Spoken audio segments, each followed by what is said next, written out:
Fazer contato com Raquel Braga, juíza da Associação de Juízes para a Democracia. Bom dia, Raquel. Bom dia, Glauco, tudo bem? Tudo certo. Dentro desse contexto de pandemia, a gente sempre lembra aqui, né? Mas, Raquel, a gente tem aí um caso bastante sério, né? Que foi motivo, inclusive, de manifesto de juízes, de manifesto da própria AJD, relacionado ao juiz Pierre Souto Maior Coutinho de Amorim, que no dia 31 foi alvo de um procedimento disciplinar de ofício por parte do ministro Humberto Martins do CNJ. E o motivo foi um erro material em duas decisões proferidas, em que no lugar da palavra menos foi a palavra mesmo ali, né? Provavelmente por um corretor ortográfico ou erro de digitação, e as decisões que determinavam o relaxamento da prisão continham a ordem de devolução de bens apreendidos ao autuado, mesmo o entorpecente, quando era na verdade menos o entorpecente. Enfim, é o chamado erro material que não produziu efeito jurídico nenhum, foi ali corrigido, inclusive logo que o magistrado soube, mas mesmo assim houve a instauração de um procedimento, houve todo um linchamento virtual coordenado, que a gente sabe que existe essa coordenação nas redes sociais. Queria saber, Raquel, como que você vê mais esse episódio? Olha, o CNJ possui uma missão de controle e transparência administrativa e funcional do exercício da magistratura, que é super importante. No entanto, ele deve ocorrer diante de evidências comprovadas, né? Uma atuação desviante. Esse controle ele não pode ser desvirtuado. O caso é mais um exemplo de vazamento para a grande imprensa e execração pública. Os próprios juízes estão com as suas garantias violadas por procedimentos assodados que chegam na mídia antes de os interessados serem intimados. A polêmica foi instaurada, como você disse, por uma palavra trocada, de menos para mesmo, em decisão datada de 28/7. O envolvido é um magistrado, o Pierre Souto, excelente, cumpridor dos seus deveres, com 18 anos de magistratura e 14 anos de magistério na disciplina processo penal. Enfim, um juiz respeitado pelos jurisdicionados, conforme demonstram os diversos manifestos de apoio, grupos que surgiram de forma quase que imediata, a BJD, para defendê-lo, a BJD, a JD, e esses apoios, eles integram advogados, universitários, promotores, defensores públicos. Entre os juízes, são mais de 500 assinaturas. Eram quase 500, já ultrapassamos as 500 em menos de 48 horas, consideradas as horas úteis, né? A solidariedade tem sido emocionante. Uma decisão, ainda que não corrigida, poderia ter sido atacada por mera petição, e o juiz corrigiu o erro assim que o percebeu, no dia 31/7, avisado pelas próprias autoridades policiais. A decisão de soltura de 2 presos, embasada por inviolabilidade do devido processo legal, já que os policiais não detinham mandado para o acesso. E, por essa troca de vocábulo, de menos para mesmo, ao invés de ser grifado a liberação de menos a droga, saiu mesmo a droga. Ou seja, lida essa decisão, a palavra mesmo, ela não tinha lugar. Gramaticalmente falando, por estilo do redator, ou pelo próprio sentido. E isso torna mais evidente o erro material. Então, o erro gerou de má fé esse vazamento nas redes sociais e canais televisivos, e a partir daí o juiz, a sua esposa, os filhos foram submetidos ao constrangimento. Então, acusações e toda ordem de moralismo de ocasião é próprio do que se normalizou de forma absurda nas redes sociais. E o que causa maior perplexidade em face do desfazimento do erro, corrigida a palavra, a droga mantida e devolvida, há a instauração de pedido de providência pelo ministro corregedor nacional, de ofício, ou seja, sem provocação das partes, por um erro de digitação.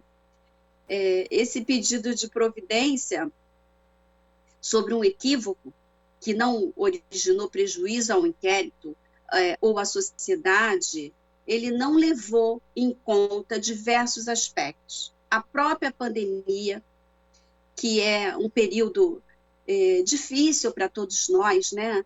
De solidariedade, de sentimento de pesar por tantas mortes, e ataca a segurança do magistrado, íntegro, de carreira ilibada, o excesso de trabalho em que estão submetidos muitos juízes, instados ao cumprimento de metas, por vezes inalcançáveis, a própria segurança do juiz e dos familiares, esse procedimento de ofício, sem uma maior cautela na apuração dos fatos, é ruim para o judiciário.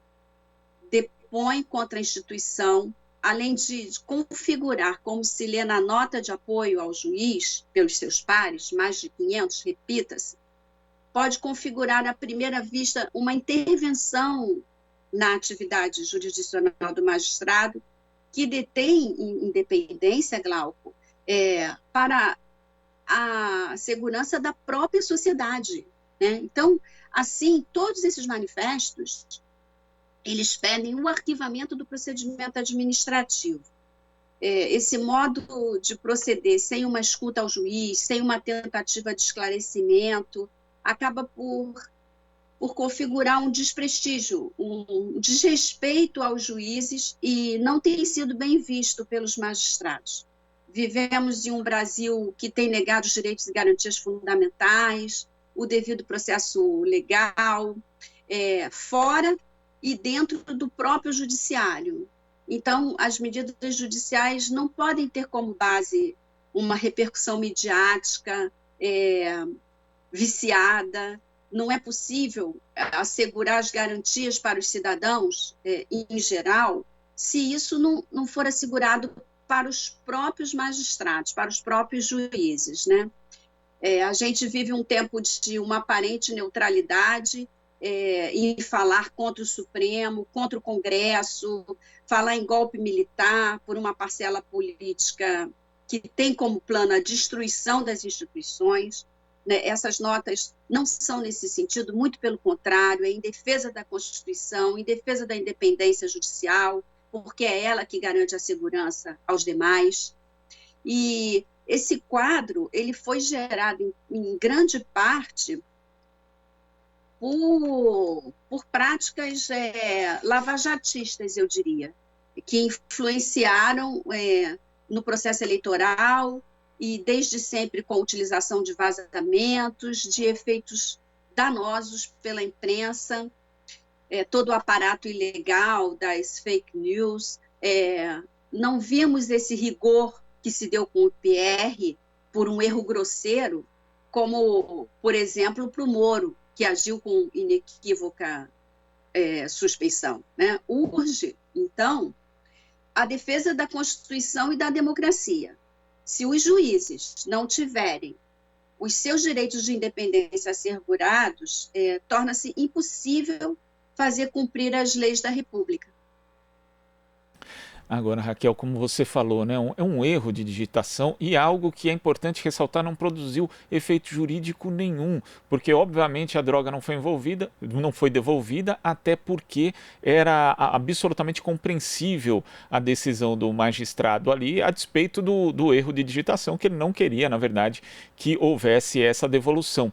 Agora, o problema, né, Raquel, é que quando existe a exposição de um fato como esse, muita gente, a gente vive a época de fake news, né, de muita divulgação de notícias falsas por parte de redes que são muito poderosas, de gente que tem dinheiro para fazer circular esse tipo de notícia falsa. Quer dizer, então coloca em risco a segurança do magistrado. Muita gente, mesmo depois de desmentido o fato, vai acreditar que na verdade ele quis fazer isso mesmo. Então como que você vê isso, e também como que você vê a própria atuação do CNJ? No seu entender, há um tipo de seletividade na abertura de procedimentos investigatórios como esse, ou seja, são sempre juízes de um mesmo grupo, de um mesmo tipo de pensamento que acabam sendo alvo desse tipo de procedimento? Nós temos visto a ação dos órgãos de correição sobre os juízes garantistas, exatamente aqueles que seguem as regras do jogo constitucional. E um certo deixar passar, né, aos que cometem verdadeiras violações à democracia, né, de graves proporções, mas mesmo para eles nós defendemos o processo legal, mas nós não temos percebido uma atuação com essa imediatidade, né? Veja que a defesa da JD e dos manifestos em apoio são sempre no respeito ao cumprimento do devido processo legal.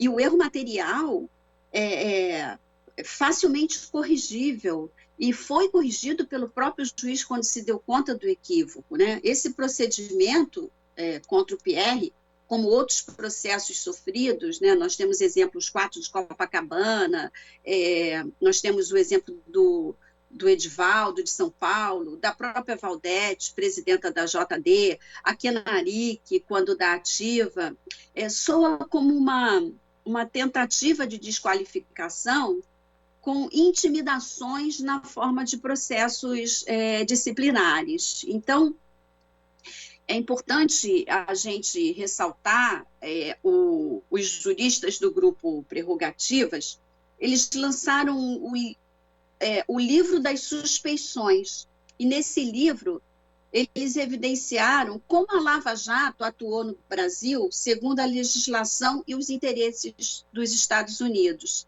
né?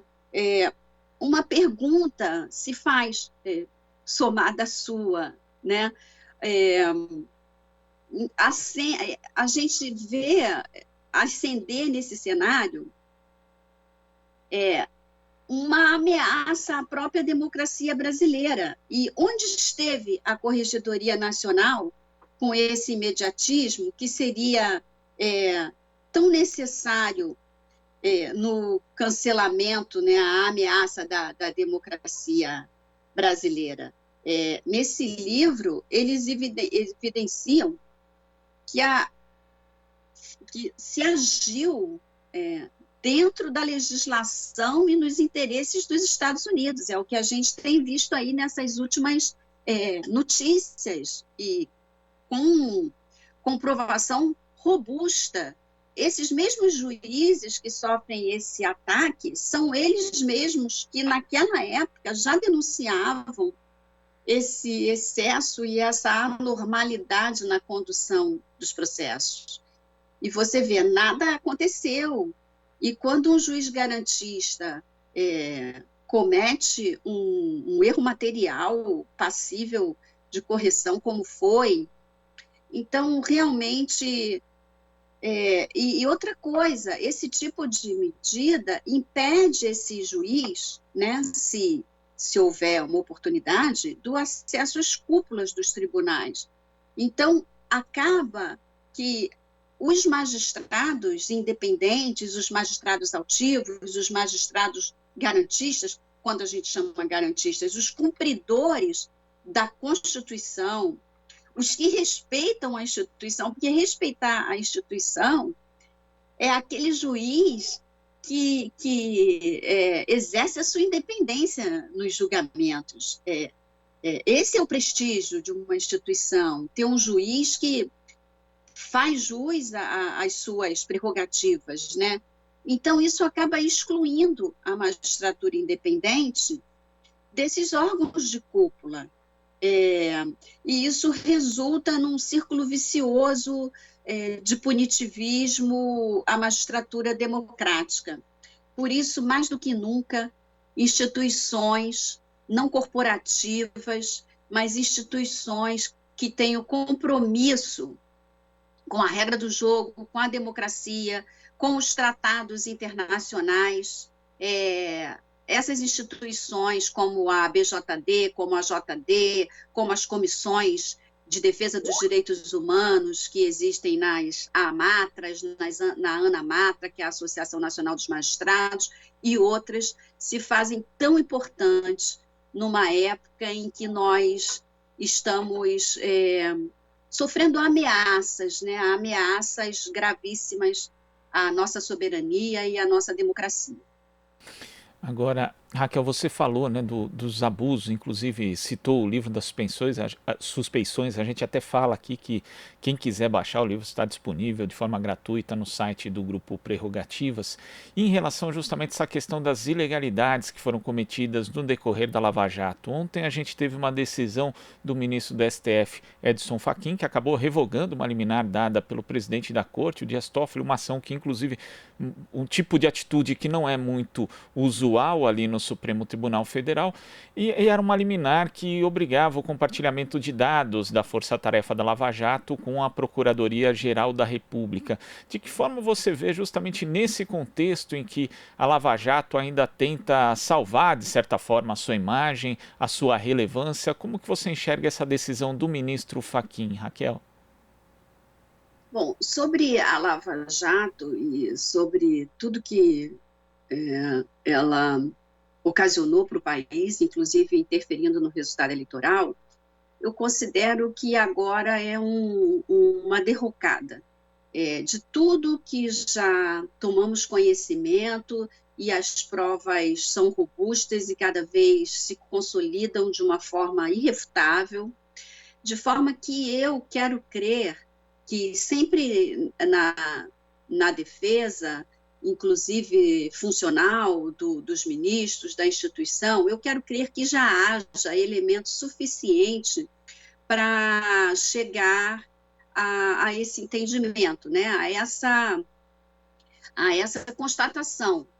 Então, julgo que o Fachin, talvez, né, tenha tido essa análise. E mais tarde, se algum órgão ou se alguém, porque essa acusação de mais de 35 mil pessoas investigadas e sendo funcionários públicos, ela envolve o interesse de praticamente todos os funcionários públicos em ter o direito de saber se foi monitorado em algum momento e por quê. Então, são ações que não implicarão uma paralisação ou uma falta de acesso a essa documentação.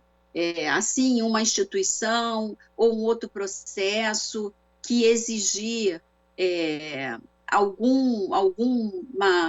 alguma prova a mais, algum dado, isso será em outra oportunidade, conforme a situação exigido, e não tem como, não há como bloquear o acesso a esses dados indeterminadamente, né? Isso aí é uma decisão localizada que, inclusive, é passível de recurso, né? Não gosto de julgar a atitude de cada magistrado, porque isso compõe a liberdade e o que se noticia, como a gente já viu, nem sempre faz parte nem sempre traz a íntegra contextual. Então, são pinceladas que, para a gente fazer uma crítica mais embasada, precisamos desse conteúdo na totalidade. Mas é isso. Os juízes pela democracia, eles, e tendo em vista todo esse conjunto de situações e provas, eles optam sempre pela transparência, né? Se há documentos, se há pessoas que foram monitoradas, essas pessoas têm o direito de saber, e se esses documentos comprometem a investigação, o processo, ele tem que aparecer no processo. É isso que cabe a gente. Será que esses documentos que foram negados, eles implicariam no esclarecimento maior no processo, sim ou não? Se implicarem, obviamente, essa decisão será atacada e pode ser revertida pelos demais ministros. Tá certo, Raquel. Muito obrigado pela sua participação aqui no Jornal Brasil Atual e até a próxima. Bom dia, obrigada. E na defesa da democracia, que é uma batalha diária. Obrigada, saúde para todos. Igualmente, conversamos aqui com a juíza Raquel Braga, ela que é integrante da Associação Juízes para a Democracia. Aqui você ouve as notícias que os outros não dão. Jornal Brasil Atual.